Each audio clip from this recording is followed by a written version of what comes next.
Okay, so if your fridge is doing this nonsense right here,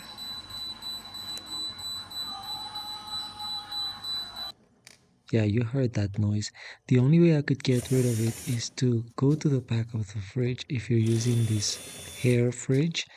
And I opened the back to get to the motherboard. Just undo all of the screws that get you to the motherboard, and then take out the cover of the motherboard.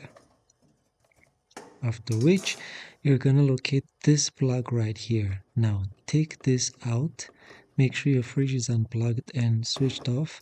And then take out this plug, the top one, on the top left. Yeah, it's on the top left. And wait for about a few seconds. I'm gonna cut through to the video, but then plug it and you'll hear that the fridge is working, but the PCB is just not showing anything.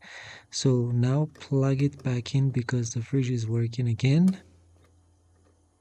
And that's it. Now your fridge is working again.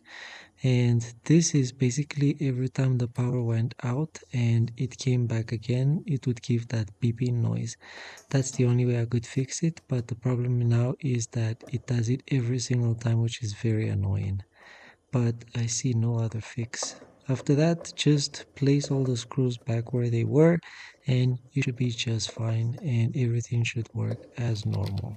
Yeah, hope this helped if you have a hair fridge and it's pissing you off like it did me. Thanks for watching. Till next time. Peace.